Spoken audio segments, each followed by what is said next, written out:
সালাত আল্লাহ ও তাহার রসুলের সঙ্গে সংযোগ প্রচেষ্টার নাম সালাত। রসুলের সংযোগই আল্লাহর সংযোগ। এই সংযোগ অর্থাৎ সালাত যে করিয়াছে তাহাকে মুসল্লি বলে। কর্মই সালাতের উপাদান। এই কারণে ইমাম জাফর সাদেক আলাইহিস সালাতু আস সালাম বলিয়াছেন, সম্যক কর্ম সম্যক সময়ে যথাবিহিত সম্পাদনের নাম সালাত। সকল কর্ম ও চিন্তাকে ভেঙে ভেঙে তার স্বরূপকে জ্ঞান দ্বারা বিস্তারিতভাবে দেখার নাম সালাত। কর্মকে যতই ক্ষুদ্রাতিক্ষুদ্র অংশে বিভক্ত করিয়া দেখা যায়, ততই সালাতের গভীরতা আসে। বাণীতে মহান মাওলা শাহ সুফি সদর উদ্দিন আহমদ চিশতি আলাইহিস সালাতু আসসালাম। মানুষ আল্লাহর নূরের প্রদীপ। বস্তুগত নূর আল্লাহর নূর নহে। আল্লাহর নূর প্রজ্জ্বলিত হইয়া ওঠে বা বিকশিত হইয়া ওঠে দেহমন বিশিষ্ট জীবের মধ্যে, বস্তুর মধ্যে নহে, যদি তাহার নির্দেশিত পথে সঠিক প্রচেষ্টা গ্রহণ করা হয়। বস্তু মোহ বা শেরেক এই নূর প্রাপ্তির প্রধান অন্তরায়। যত প্রকার মোহ আছে তাহার মধ্যে যৌনমোহ সবচেয়ে প্রবল বা আকর্ষণীয়।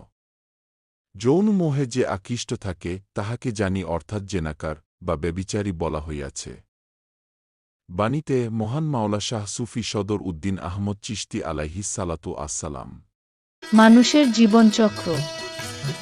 সৃষ্টিচক্রে আবদ্ধ মানুষ যে সকল অবস্থায় মধ্যে একের পর অন্য অবস্থায় আবর্তিত হইতেই আছে, তাহা হইল হাসর, তারপর কিয়ামত, তারপর বিদেহী হইয়া শাস্তিমুক্ত এবং বন্ধনমুক্ত অবস্থায় ইল্লিন অথবা সিজ্জিনে অল্পকাল অবস্থান করে। তারপর ক্ষণকাল পিতার ওর্ষে অবস্থান গ্রহণের পর ৯-১০ মাস মাতৃগর্ভে কবরস্থ হইয়া অজ্ঞাত অন্ধকারে বাস করে।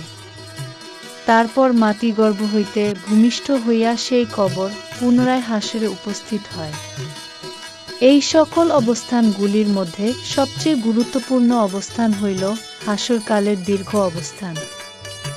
হাসর হইতে জীবনের সকল সম্বল অর্থাৎ মুক্তিপথের পাথে অর্জন করিয়া লিতে হইবে। মহান মাওলা শাহ সুফি সদর উদ্দিন আহমদ চিশতি আলাইহিস সালাতু আসসালাম। যাহারা আল্লাহ ও তাহার রসুলের সঙ্গে মিথ্যা আরোপ করে এবং তাহাদের মধ্যে প্রভেদ সৃষ্টি করিবার ইচ্ছা করে, তাহারা বলে যে তাহারা কিছু কথা বিশ্বাস করে এবং কিছু অবিশ্বাস করে এবং আল্লাহ ও তাহার রসুলের কথার মধ্যবর্তী একটা পথ গ্রহণ করিতে ইচ্ছা করে, ইহারা সবাই কাফের। এই শ্রেণীয় সকল লোকের জন্য অপমানজনক শাস্তি তৈরি করা হইয়াছে। বাণীতে মহান মাওলা শাহ সুফি সদর উদ্দিন আহমদ চিশতি আলাইহিস সালাতু আসসালাম।